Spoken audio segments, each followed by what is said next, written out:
Hello and welcome back, everybody. This is Brad and Jonathan with Tommy from Off Grid Nation and the DIY Kid here to bring you a soon-to-be classic and certainly exciting Homestead Friends. How are you guys doing today? Doing great. Listen, by the way, I'm well, but I just want to tell you right off the bat, his name is Juan Pablo, and I am Beaver Paul. I am without words, Juan.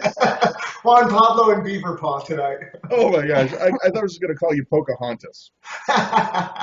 So, DIY Kid, we were just having a conversation off the recording, if you will, about some of the videos you've done, and I want to get your take on this water situation. You're saying you've been doing some studying on the pH levels, and you're finding out that there's some bad juju going on there. So tell everybody, what's the scoop with this water?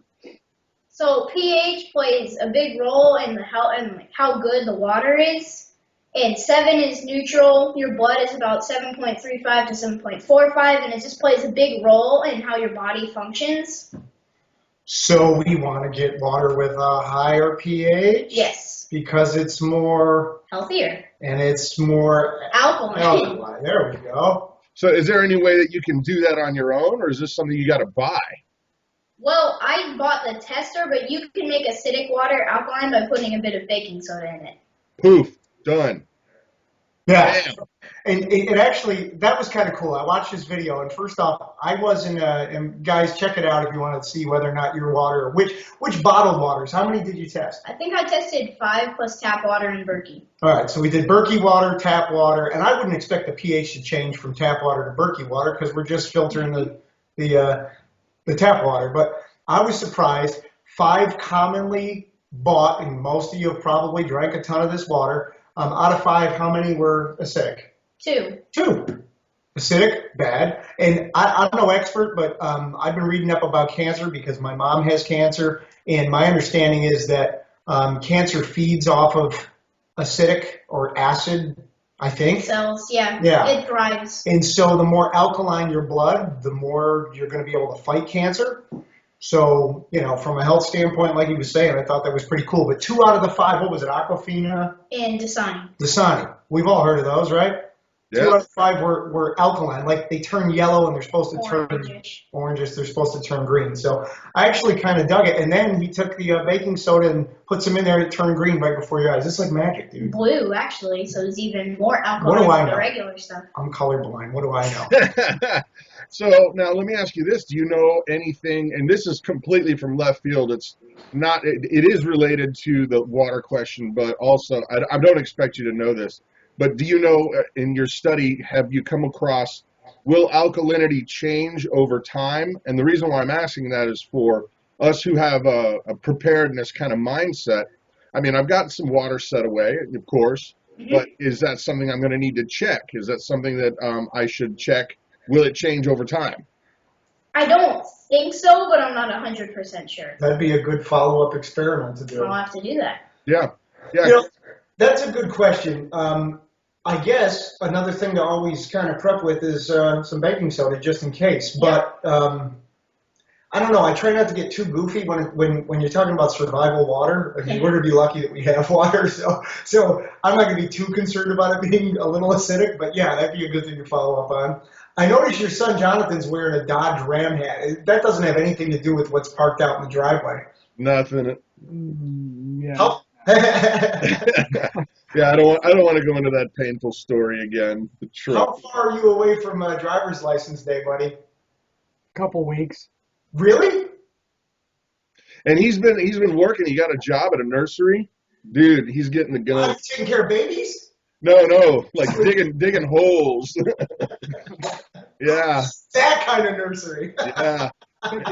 And he's been making some serious coin, and he's saved up his money. You're pretty much ready to go. He's got all the money he needs because where we live, kids have to take it's required before you can even take your test.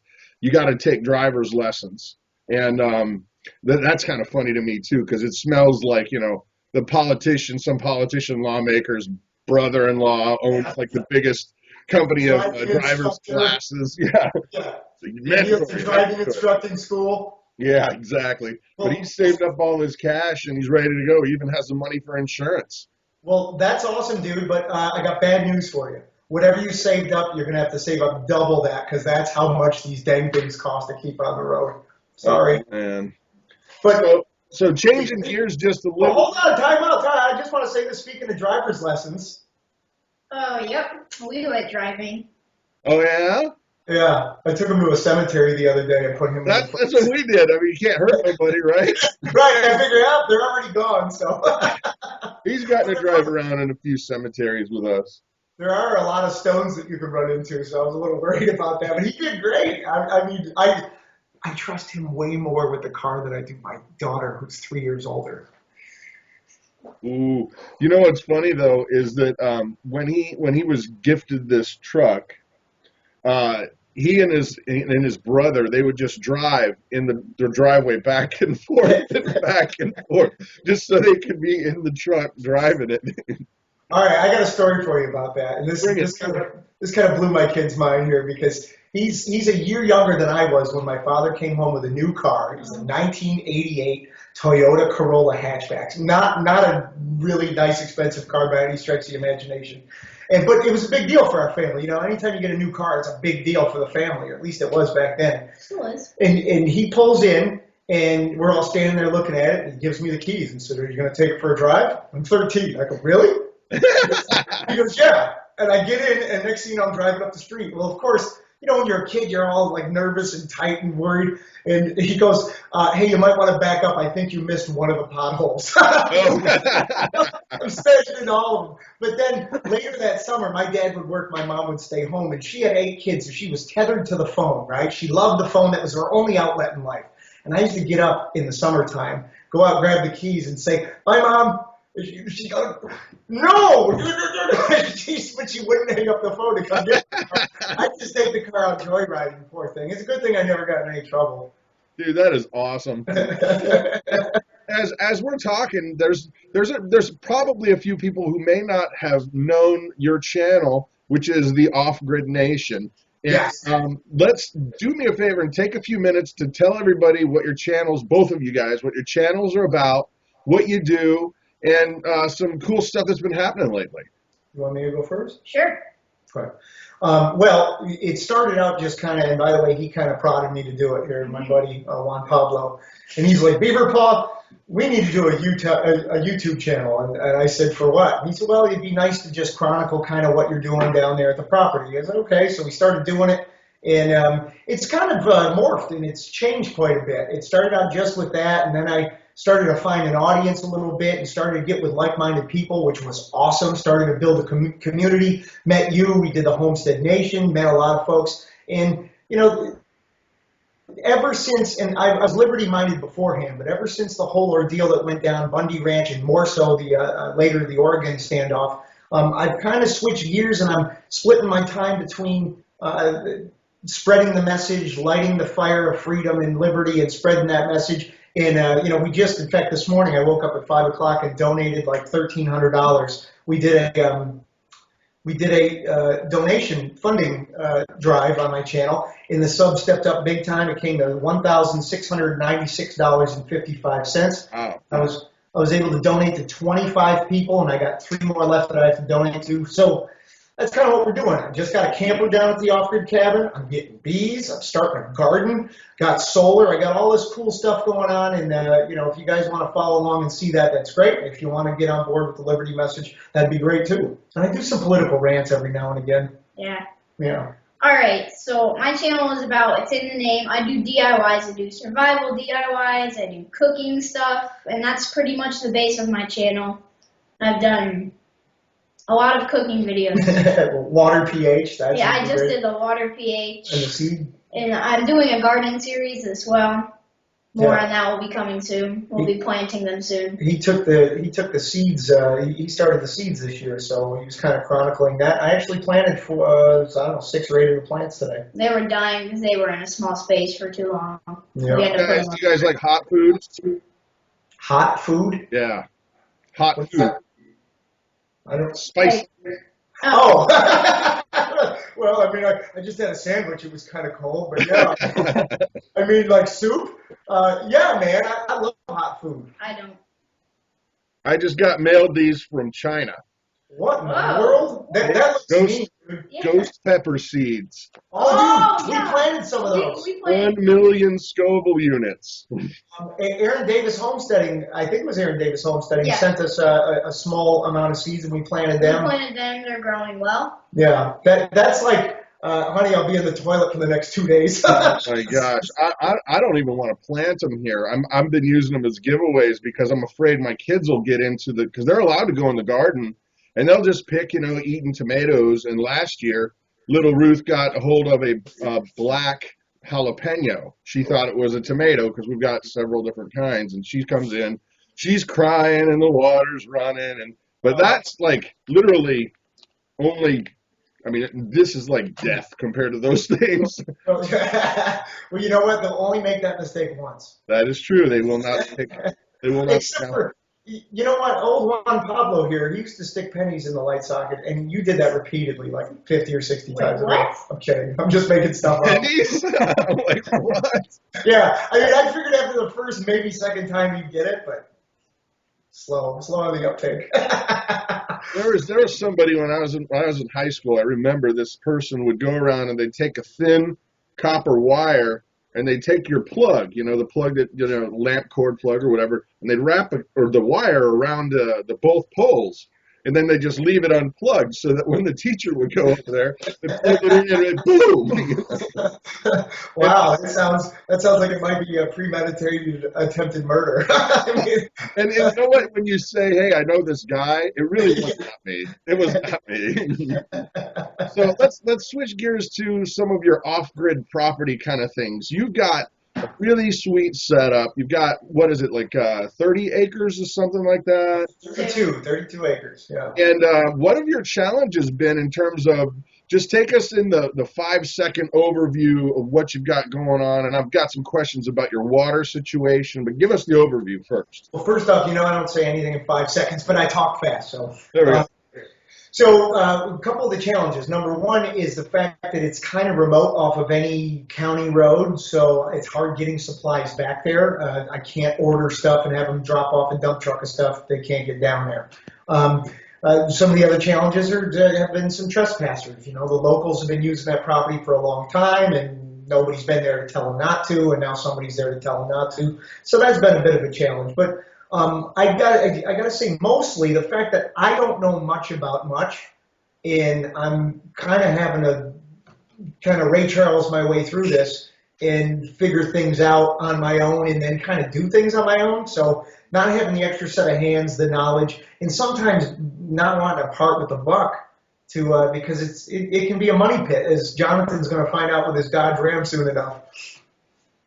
Yeah. So, question for you in terms of now, are you dedicated to trying to keep that place off grid? 100%. So, what are you doing about water? Well, I was really blessed where I met a subscriber who was pretty local to me. He's not far from where I'm at. Great guy, and through a couple of phone conversations, I felt comfortable enough to invite him down, and he brought me a gift. He brought me a 275-gallon water tote. So I put that up on blocks, put a gutter up, ran the gutter spout down there, and it was full up until today. I was using a pressure washer, off-grid pressure washer. How cool is that? I connected it to a 275-gallon tote. I did have to pull out the generator to run the pressure washer. I probably could have plugged it in, but I just brought the generator out anyway. And I went through about a third of it on half of the camper. So, I got 820 watts of solar, 450 amp hours of batteries. And now that I have a camper down there, I just picked that up a couple days ago. I think Saturday he dropped it off. 39-foot camper. Yeah, it's time to clean it, seal it, maybe put a roof over it, and figure out how I'm going to connect the two together so I don't have to have two separate systems. So now, if is that intended to be someplace that you just have for like camping and a getaway spot if there was some kind of crazy situation in terms of political, or is there ever a goal to be there on a more permanent level? Yes, and yes. I would love, in all honesty, I might go a little nuts if I was down there full time. It is remote, but I really enjoy my time down there. I feel like a different person. All that stress kind of washes away from me. But the reason why I got it was because, I started waking up to what I saw going wrong in the world and how, that's not new. Things have progressively been getting worse for decades now. But it seems like we're getting towards an end game, and maybe I'm wrong, but it feels like we're heading towards this wall. We're driving 100 miles an hour at it while Congress is driving and in the front seat arguing over what radio station to put on. And we're about to crash into this wall. And is that a week, a month, a year? I don't know. But that's why I got it. And you said, what are the challenges? Make no mistake about it. Unless you're going to buy all this stuff already done, if you got all the money that you can possibly want and buy it already done, this is a lot of work trying to set up a place off-grid. It's a different animal. You can't plug in your tools. You got to think about how you're going to do things. It's quite a bit different. It pays off to have a generator. But what I'm finding is not only can it be that, bug out land, this is just a place I enjoy being. So I'm going to hunt down there. We're going to fish down there. We got a nice 2.5 acre pond, ride 4-wheelers, shoot guns, bow and arrow. I mean, it's every kid's most kids' dream, right? I mean, you got a place you can go and just have fun and feel free. So speaking of that DIY, kid, what has been one of the challenging things from your perspective about that property? He doesn't like to come down all that often. That's a challenge. Oh, come on. I would just really say the work. It's just been hard. Yeah, he's helped me out with some work along the way, and that's been cool. But he didn't like, I'll say it because you won't. I don't want to put words in your mouth, but he didn't like the fact that I have 2 bunks in this 12 by 20. Yeah. Right. So we have 2 bunks, and I just don't like sleeping there. Yeah, I always feel stuffy, and I usually go to bed first because I get tired. Mm-hmm. And they'll watch a movie, and it's just hard for me to fall asleep. So yeah, I'm really happy about the trailer, and then I can sleep in there. Yeah, he's been threatening because I got a trailer with bunks, so he's been threatening to come down more. So I'm like, all right, cool. Bring your work gloves. That is awesome. That is so awesome. Now, going back to now, I know that you have some shipping container. Is it just one shipping container down there? Yes. Now, do you use that as like a storage unit, or because I've seen people change those things into shelters? Those things are so versatile. I was blown away. I had no idea, Brad, before I got into the off-grid tiny house movement thing, I had no idea people were literally building houses out of these things. And some of them are downright beautiful the way they do them. I'm like, wow, I never guessed that they were shipping containers. But yeah, we got a 20-foot Connex. That was the first edition of the property. I figured it didn't feel like home unless you had a home base, and it had to have something there to have a home base. I couldn't just leave stuff out in the woods. So we got a shipping container delivered, and it's got all of our stuff in it, and it's like a big garage, but it could be double that size, and I'd still find ways to fill it up. Yeah. But we just, one of the projects that we did that people enjoyed looking at, and so, gee, I didn't think about that, was, in a shipping container, unless you're stacking boxes floor to ceiling, you tend to lose a lot of the useful space. Yeah. Up a few feet. You have 3-4 feet up above your head, 2 feet up above your head, however tall you are, where you're just not using anything. So we put in 2 shelves, one in the back of the container that's a little lower, and we kind of park stuff underneath it, and then one at the very front of the container that's a little higher so you can still walk under it. And that gives us a ton of extra space up off the ground, and it was an easy, cheap way to, turn your 20-foot container into a 30-foot container. You know what I mean? Yeah. Now here's just taking a shift in a different direction. I was just really surprised to see that you actually made a sizable contribution to the Trump campaign. So I was wanting you to talk about that. Well, you know what? You and I were talking on the phone, and this came up, and I said, you know what? I was wrong. I don't know how many months ago it was, 6 months ago, 8 months ago, but we were talking about the candidates that were in the presidential field on the Republican side, and I said, we're not even going to be talking about Trump 3 or 6 months from now. And boy, was I wrong. Yeah, that guy definitely knows how to make a splash, no doubt there. Well, I underestimated the anger of the American people. I think that is hitting the nail on the head. People are so ticked, and he is giving the masses what they want. He's telling the press to shut up. You've been lying to us, and we all know it. And for nothing else, I think that's refreshing in that he's not the establishment guy. I mean, personally, my vote would go elsewhere, and for a lot of different reasons. But I like the fact that he's shaking everybody at their foundation and making these politicians think differently. I'm probably going to turn a bunch of people off here. Anytime you talk politics, it seems to be pretty much split. Controversial. Yeah, it's very controversial in the nation. No, you don't gotta. No, I kind of like ticking people off. Okay. So I would say this. I've reached a point in my life, and if you guys have watched my channel, or Brad and I talked about this before, then you already know this, but I've reached a point in my life where I've given up the ghost. I don't buy any of it anymore. I don't believe any of them anymore. I think both parties are criminals. I think both parties are corrupt. And I'm done holding my nose, voting for the person that I like, well, that I hate the least. I'm done doing it. So I'm going to write in. If you follow my channel at all, you know who Lavoy Finicum is. There's a lot of other Liberty channels out there that talk about him. He was shot and killed by the Oregon State Police and the FBI back in January during the standoff, during the protest out there in Oregon. He was a good, honorable man, and I'm going to write in him as a write-in vote for president this year, and that's my message. So rather than trying to send a message to the establishment that I'm anti-establishment by voting for Trump, Trump says some good things, but what politician running for office doesn't? They all do, right? They all say stuff that they think the masses want to hear. And Trump also says some things that really scare me.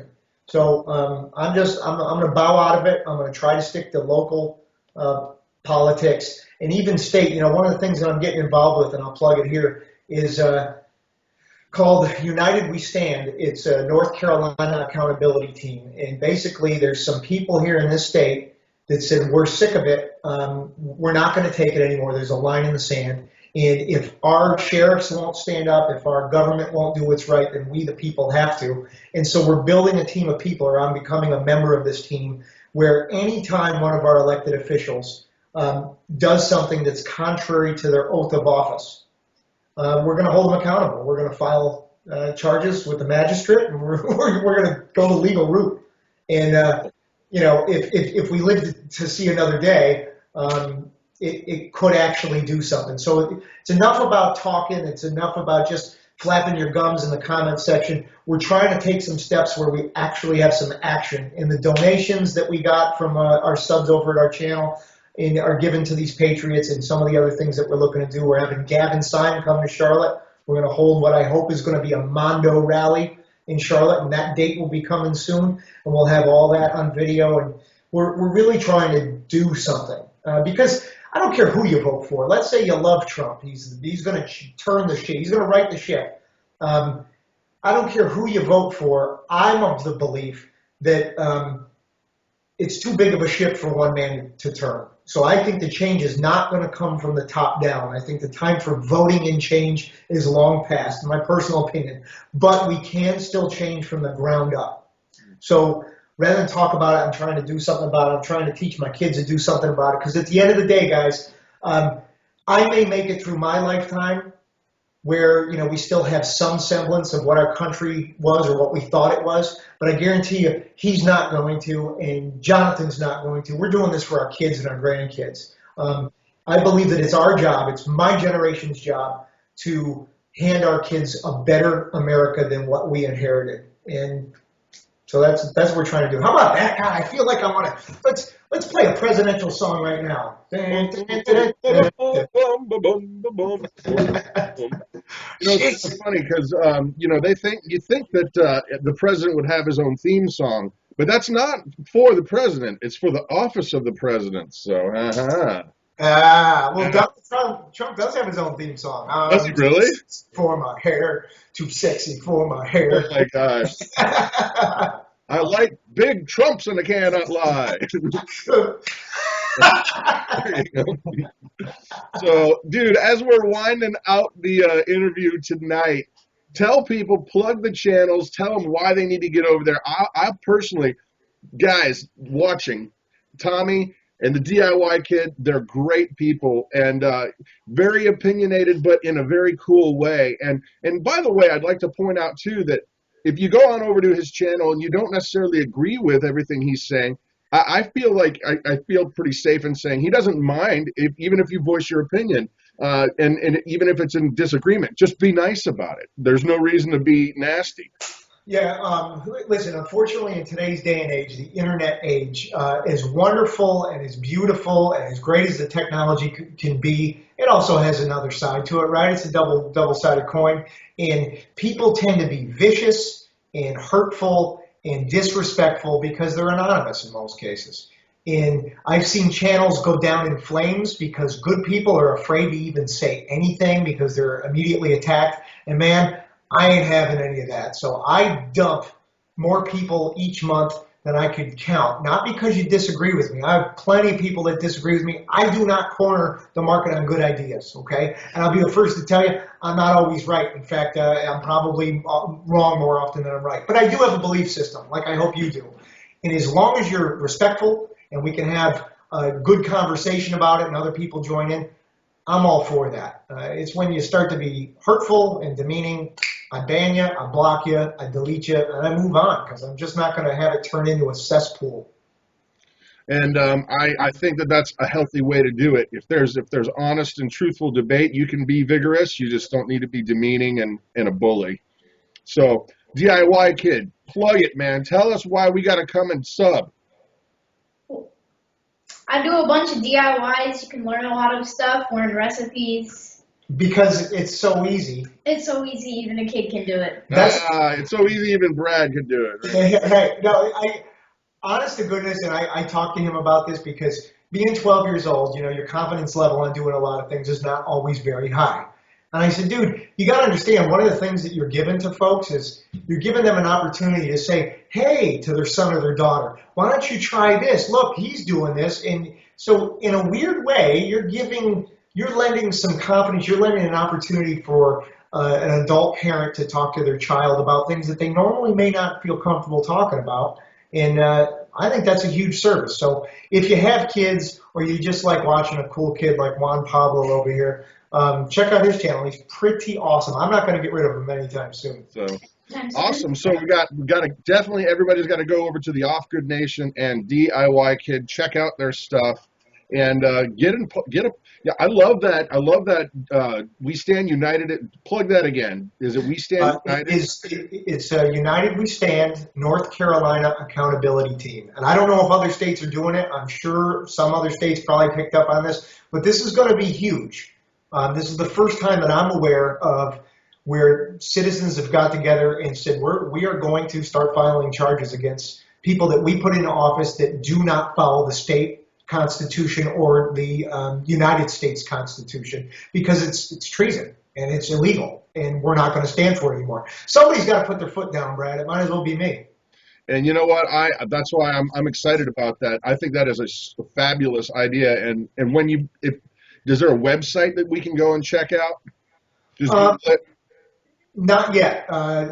It's going to, actually, I was reached out to by these people because they saw my videos and they're like, hey, you seem like you got a voice and it seems like we're like mine and it seems like you might have some guts. And the truth is I don't have many guts. I'm just not smart enough to know better in most cases. So, listen, here's the reality, man, is we're right. We, the people, are right. They, the government, are wrong. And we know that, but for some reason, we allow them to scare us and we allow them to put us in jail even though we weren't breaking any laws. We're trying to hold them accountable for breaking a law. And it may very well cost us our lives. I mean, there's plenty of patriots that have lost their lives or lost their freedom.